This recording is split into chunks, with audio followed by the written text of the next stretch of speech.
Welcome back to Nick Lenz Comic Corner Classic Less Non-Classics. This is episode number 1690 and Doubleshot number 1584. I got two Marvel trades. Both of them are Avengers related. First up it is Marvel vs. Wanda and Vision. Yeah, this collects some team stories that these two have had. Well, mostly focus a little bit on the Vision. This book collects the Avengers Origins Vision one-shot. Giant Avengers number 4, which is basically the wedding of these two. Yeah, that's when they get married. And it also contains Marvel Team-Up issues 129 and 130. Now, the first thing I put in here is the Avengers Vision one-shot. Basically, kind of details a little bit of Vision's backstory. Now, it's written by Kyle Higgins and Alec Singo, art by Stefan Perger. Now, in the case of Giant Avengers, it's done by the awesome Steve Eckelhart and Don Heck. The Marvel Team issues is done by Jay Lamadius, along with artwork by Sal Buscema and Kerry Gemmel. Yeah, and oddly enough, basically, start with the Avengers Origins Vision one-shot, which came out after all this stuff. Which you're thinking, that's quite strange. Yeah, why the heck they put that first? Probably because of the backstory of the Vision. I'm surprised they include the Scarlet Wonder issue as well. Despite the fact this is called Wanda and Vision, it's mostly a lot about the Vision. They basically go like a little bit of his backstory, the fact how he's created a lab, despite the fact it's been publicly known for years that Ultron created him. But this goes a little more detailed, and I do appreciate Kyle Higgins for doing that. Giant Avengers number 4, just a great giant-sized issue, where it basically features the wedding of Vision and Scarlet Witch. It doesn't happen at the start of the issue. No, it happens like toward the very end. It was basically a double wedding. You have Mantis marrying the spirit of the original swordsman. Yes, the spirit because he died in the very same issue. Yep, he did. He died, and then he came back in 2010. Yeah, it's kind of weird what happened with him. Also, he's got a daughter that he knew nothing about. Yep. And the whole thing with Mantis here, I should point out something quite weird about this. After this, Mantis would not appear again for Marvel Comics for over a decade. Because right after this, she popped up in a page in a DC comic book, an issue of Justice League America book that Steve Eckhart wrote, appeared in an independent company, and then she came back to Marvel after like several years of hopping around.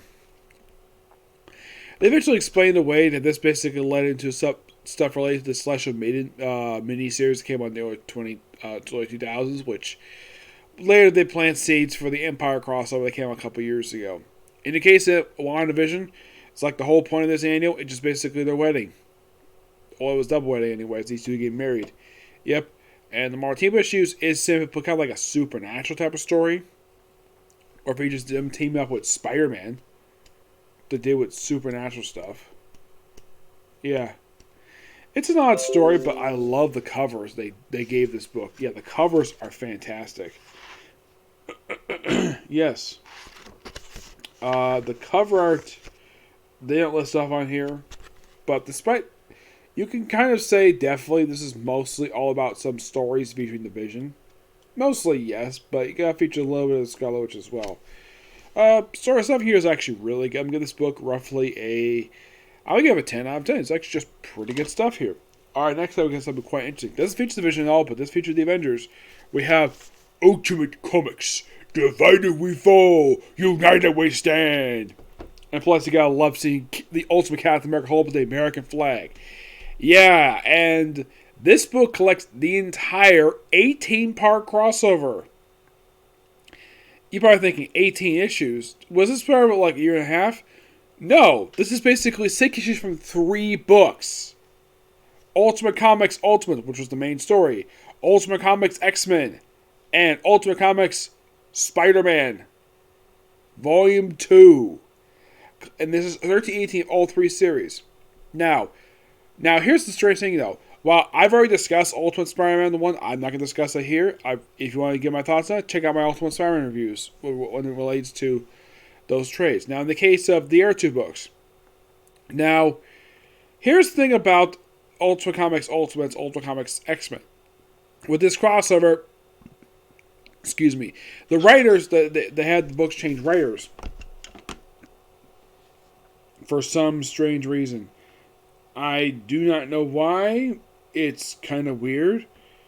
Yes, where Jonathan Hickman is replaced with Sam Humphries. Yes, Sam Humphries, as in the guy behind book like Green Lanterns. And I think he also worked on, I think it was like Illuminati, I think it was. Oh yeah, he was also the last writer of Harley Quinn before the relaunch. He was, for Marvel, he also was the writer for Star-Lord before Chip Zdarsky did the last known line for Star-Lord. In the case of X-Men, the original writer was Nick Spencer, and he got replaced here with Brian Wood, who ended up pretty much being the writer for the rest of the book. Yeah, that's quite interesting about these two writers, is that they pretty much stay for the rest of the book. Now, in the case of the Ultimate Comics issues, Ultimate Comics Ultimates, mostly put in here. Now, I have not reviewed Volume 2 yet, so basically, by this point, Nick Fury's replaced director of S.H.I.E.L.D. by a guy named Flume. You're probably thinking, who the heck is this guy? Well, following the research I've done about this guy, he is the ultimate version of Mentalo. Yes, a character created by Stan Lee. And this guy is director of S.H.I.E.L.D. now, appointed by this other guy who was supposed to be the president. By the way, how he became president was because the DC was attacked, and apparently because he was... and of course, they question his legitimacy in these issues in the first portion of this. So they have basically a presidential election, complete random. And Captain America is written as an actual write-in candidate. Now, Captain America comes back to action. Now, throughout the first, if you read the first 12 issues, he's not active at all. He's very left alone, does his own thing, because apparently he decided to retire after the events of Death of Spider-Man. But here he comes back because the country's in crisis.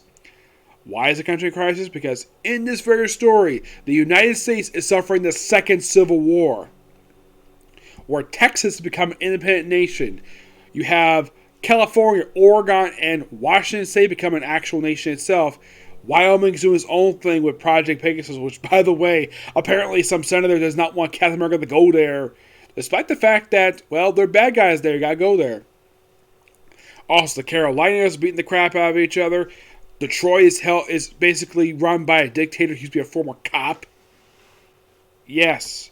So, you have Captain America. Now, the only states actually not controlled by some militia. Also, get this. The Southeast states are, get this, in this book, they're controlled by the frickin' Sentinels.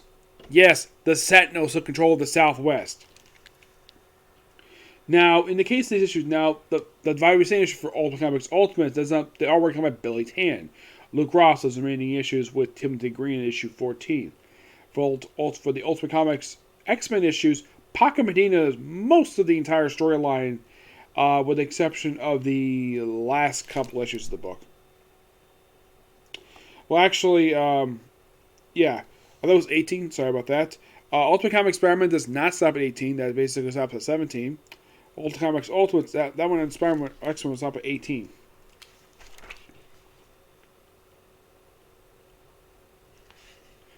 And throughout this book, basically, and this one here and a lot of the other ones, they give detailed accounts basically of what's going on there. Now, the regular U.S. that's not on their basically Civil War stuff is basically New England area. It's basically Maine, Vermont, New Hampshire, Rhode Island, Massachusetts, New York, Delaware, basically all the northern states. Basically, heck, even Virginia are basically still under U.S. control. Texas has become an independent nation with nukes. Yes, freaking nukes. And this has become an actual country here. And this green area, that's their control of the Sentinels. And as for this white stuff here, they're saying it's a bit unknown exactly. Now, the red is probably just some hotbed stuff, but mostly put basically a lot of these states basically don't have any, let's just say, the only hotspots basically in here are Montana, North and South Dakota, Wyoming, Arizona, New Mexico, North and South Carolina, and Georgia. And this guy here, that's the president. He replaced the previous president, which in this universe was Barack Obama. not kidding about that. It seriously was Barack Obama. Because, well, he was president at that point, so they include him in the comic. And that's Flume, the director of S.H.I.E.L.D. He took over. He was basically director of S.H.I.E.L.D.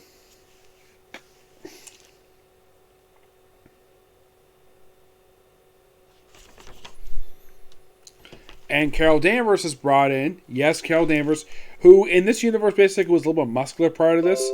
And here she's basically a bit trimmed down. Why? Don't know why. And she practically becomes his new chief of staff. And then apparently in New Mexico, you have Captain America on retirement basically beat the crap out of anti-gun people. And Tony Stark has got a tumor on his brain. Yes. Now you're probably thinking, what's up with the tumor? That's something that does not play a role in this particular storyline. It's there because it was revealed in the previous story arc. It's not going into detail exactly what this tumor is until the very next story arc. So, despite having meeting, he's like, cancel my meetings, and of course he goes out in his armor because Captain America's back. Yep. And then you have the ruins of Asgard. Basically, you have Thor mourning the death of all the Asgardians. He thinks all of them are dead. And of course, you have Cap fighting the Sentinels. And then, of course, Iron Man shows up to fight the freaking Sentinels too. And then Thor shows up and basically, well, after Cap beats up one guy. And of course, mentions a guy named Martz. Who this guy is, it's completely baffling who the heck this guy is. You probably would. Welcome back to the United States of America. Yep. Where you been? Oh, hey. Why'd you come back? Been too long. You got that right. We should do more than that good champagne we can't get anymore. Alright, Cap has changed. Much change your absence. Good head back. This is a mess. What happened while I was gone? Pause. Phone call. Yep. So basically, they have to deal with Texas. Yes, Texas. Which, in the storyline, they actually have at one point the city of Dallas be under siege by S.H.I.E.L.D. Yes, the city of Dallas be under siege. Yeah, and they also revealed that in this storyline that Texas, get this, a majority of people who live in Texas were actually against seceding from the Union. Oh yeah, they were heavily against it. So, basically now to deal with Texas. That's the next threat basically, with stuff in New Mexico. Basically, deal with a bunch of bad guys. And of course, deal with stuff with the West Coast nation.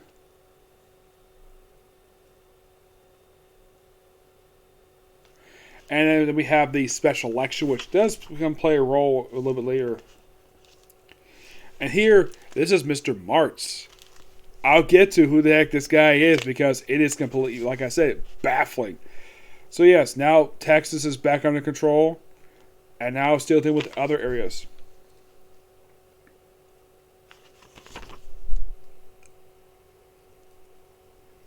Yeah. Oh, by the way, the guy's name is John Howard. So he requests to go into the country. He's like, yeah.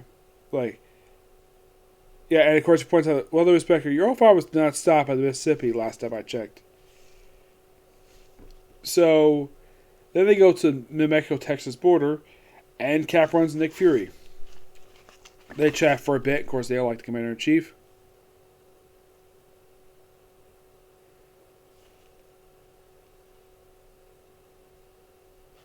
And you have stuff on the West Coast, like don't go to California. Then we have Mr. March show up to Wyoming. What the heck is going on in Wyoming? Project Pegasus. You don't know what that thing is? It's a security facility in the regular 616 universe that the Thing was once chief of security of back in the 80s. Yep.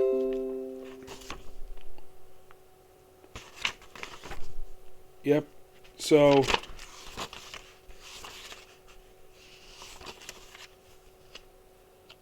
yeah, of course, Howard's like, wait, I told him not to go there, not to go to California. And Carol's like, Mr. President, I have a message from Cap. He resigned position of Captain America effective 5 minutes ago. He said he's sending shit back tomorrow. Yep. And of course he's here with the current Black Widow, who is Monica Chang. You're probably thinking, who the heck is this old Monica Chang? Nick Fury's ex-wife. Yep. So after dealing with tough in California, and then of course we get a phone call at a payphone. Yep, and this is absolutely hilarious line to end the issue. Cap, it's Carol. So have you ever known me tell a joke? He's like, no. Good. Remember that. Steve, listen to me. You just won the presidential election. So with next issue, he becomes president. Yep. I'm like, wow, that was freaking quick. So yeah, he effectively becomes the new president of the United States. And he gives up the office without having basically a judge president. He just put his hand in the Bible, which I do appreciate the artist. Remembering, oh yeah, we swear person to be president, they have to put their hand in the Bible. I'm glad the fact that the artist of these issues remembers that. I think it's Luke Ross who did this artwork. Yes. High praise to Luke Ross, despite the fact there's supposed to be a judge here. I at least appreciate this little note, not here, that you're supposed to do that, because every single person who's sworn in to being president has to basically swear the oath on an actual Bible. That's been required for over 200 years. So I appreciate Luke Fox doing that. No, Luke Ross, excuse me. Yep, so Cap's going to feel so was in the White House, but I think it's not there. So Cap pretty much basically does something completely unexpected. He basically has the Carolinas declare peace with each other. Yep. Yeah, he does this, like, Cap, the southern lines, the southern supplies melted. It's taking too much, like, basically this whole battle's taking too much time.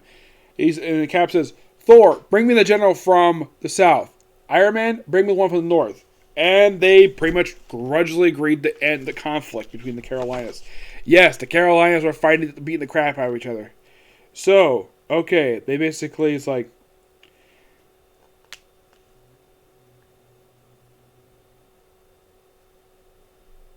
yeah, of course, Cap really wants to bring America back together, and the senator, who is a crooked senator, does not want him to do it. So then he proceeds to have it where Detroit is basically where it's under siege by frickin' S.H.I.E.L.D. for 16 days. Like, I'm thinking, did Luke Ross take inspiration for this scene from the Battle of Vicksburg?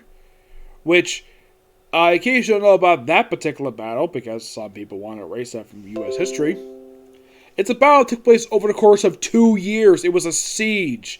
Basically, we're having ironclad ships fire on the city of Vicksburg. This is back in the 1860s during the Civil War. The original Civil War, mind you. And I don't know if Luke Fox took inspiration from this at all. I have no idea. So Cap pretty much takes out the dictator of Detroit, David Sager. Yep. And what is it with these guys wearing these particular dictator uniforms? So, yeah. So, they have Flume basically saying, we need respect from the Senate Emergency Powers Committee. Forget authorization, we're going out. Clear the deck, right now. Underwood, this is Flume, coming Underwood. Captain America is pulling the trigger on our friend. We can't let him do that. Cap sticking his nose in war all day. Finally caught up to him. It's time talking to our final president. Understood. Flume out. Ballistic, target acquire. Fire. Missile away. Delete record. Delete it. Commander Flynn, you're under arrest for the attempted assassination of the President of the United States. Next, they commit treason. Scan the room first. So basically, have Monica Chain beat the crap out of Flume. They fight for a while. And then Cap comes swooping back into the helicarrier. He's like, you try to kill me, you stupid son of a... But the missile! Missile hit a ghost. Yep.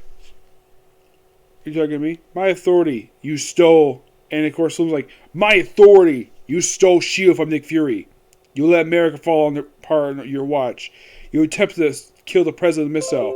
And he tells Flume, you're fired. Also, he points Malika Chang as new director of S.H.I.E.L.D. Yep. And, of course, the senator gets a call, like, call President. Mr. President, Underwood, you shut at me, you better not miss. I got enough evidence to string you up and have your partner charged of high treason. So here's how it's going to be. Monica Chang is the Black Widow, the new head of S.H.I.E.L.D. We're invading Wyoming. And your Senate Emergency Powers Committee is disbanded effective immediately. And Senator Harris was like, who do you think you are? I'll have you impeached by the morning. You're not FDR. You're a clown on a flag. Disband us. You have the power to disband us. You won't do it. You will. I'm Hawkeye. Your new special envoy to the president. Let's get to work. Yeah, he just whacks his head with a freaking arrow, which I found to be so... That's just so funny. Yes, Hawkeye. Special envoy to the president. Which, of course. So, by the way, Hydra's got control of Project Pegasus. They have Hydra fight. You have thinking, oh, by look up, you're thinking, is this Loki? No, it's not Loki. Loki is not. This is not Loki. This is Modi, Thor's son. Yes, the very same guy who we had. Oh my gosh. Basically, this is something that Jeff Loeb created. Yes, this character. Because if you read New Ultimate's short-lived book, basically, Thor Gala, basically Hela's realm, he had to sleep with him. Well, she had to sleep. He had to sleep with her, and she's like, "I want a boy." And we got Modi here, who's got Thor's hammer. You're thinking, how the heck is Thor's hammer? Happened in the first story arc, and then throughout the next couple issues, you have Thor basically battling his son. And you have this, and apparently, Modi has got a control crystal, the Mind Gem, which way is put in the staff. It's like, I'm thinking like, did Joss Whedon rip this off from the storyline? You know, with the whole brainwashing thing. That we have other heroes pop up like the Fantastic Four, Falcon, Spider-Man. They're having this big humongous brawl, and here's his staff, which you're thinking like, wow, that looks very similar to the staff Loki had in the Avengers movie. Well, they probably either this was inspired by the Avengers movie, or they probably told, let's do it.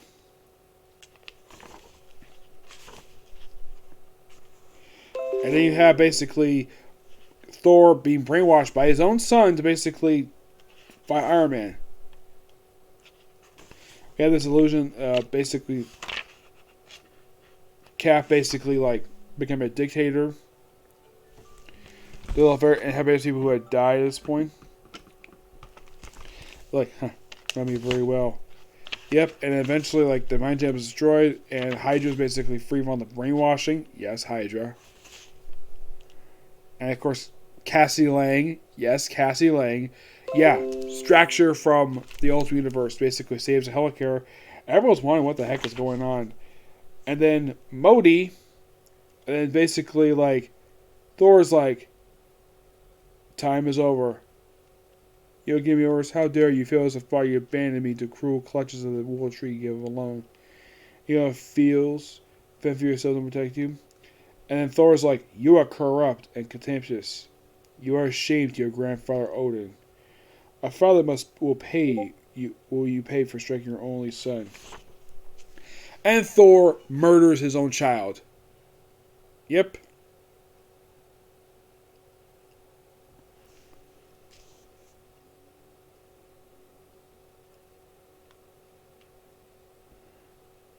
Yep, and of course Hydra surrenders. Well, the guy in charge of Hydra surrenders, and of course they basically deal with the aftermath. The mind control again. And then we have set up for the very next story arc with this portal smiling. What is this set up, he might ask? The West Coast Ultimates, which is explored in the very next story arc. Yep. Now we have the Ultimate Comics X-Men tie-in. Yes, the tie-in for Ultimate Comics X-Men. Excuse me. Where in this book, basically, Kitty Pryde stops being the Shroud and basically fights bigotry because of stupid stuff.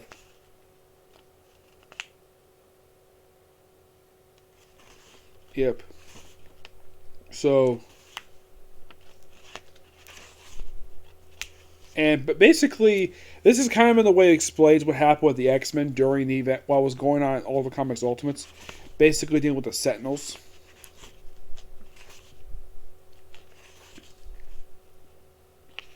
A lot of like bullcrap stuff happening with lots of bigotry that Fury pops up in here as well. I should point out though, some of the interior artwork for these issues is done by Phil Noto. Yes, really good artist. Yeah, Phil Noto does most like one cover, but he did. I think he doesn't do any interior artwork. No, it's mostly Paco Medina. So there's some infighting going on. Kitty Pryde being like over presumptuous, basically in a position as leader of the X-Men. And then introduce basically Paige Gertrude. This is Cannonball's sister in the Ultimate Universe because why not? So, and they were fighting back in United We Stand. Fighting against a bunch of Nimrods. Yes, Nimrods. And of course, basically, we still more stuff with. Now, unlike in the case of the Ultimate Comics Ultimates, where clearly Modi Thor Sun was the main antagonist of the one, this one, well, he doesn't appear in these issues at all. It's mostly put them fighting the X-Men. The X-Men fighting Nimrods.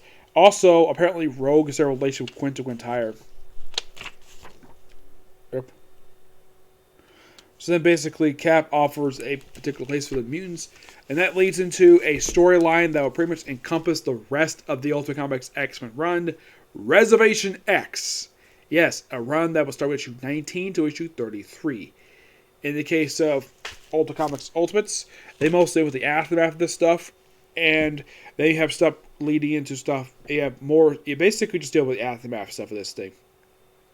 Absolute, really damn good crossover.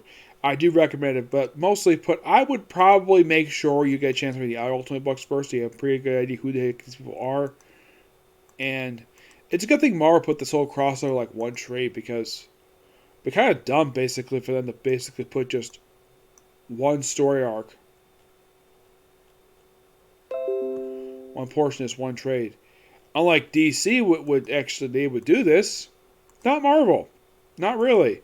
This came out, if I remember, I think it came out just prior to, actually around the same time DC was doing this thing where, let's have 5 books. This, by the fact, needs to be one book. 5 books to collect one crossover. Marvel, on the other hand, never necessarily. The only time I can think of they did that was when they collected one portion of. I think it was in a Spider-Gwen trade. It was a hardcover where they put in one part of the Spider-Women crossover in that one. Very similar to that one. But at least aside from that, Marvel doesn't necessarily do like if a crossover like this, got but one trade. And by the way, what's the good price of this trade? You might ask. $40 for this thing. Yeah, $40. I got this from the library, but this is a damn good book. I do highly recommend it. It's really good. Okay, so that's it. The next one's going to be Black Clover. Okay, next video. Bye.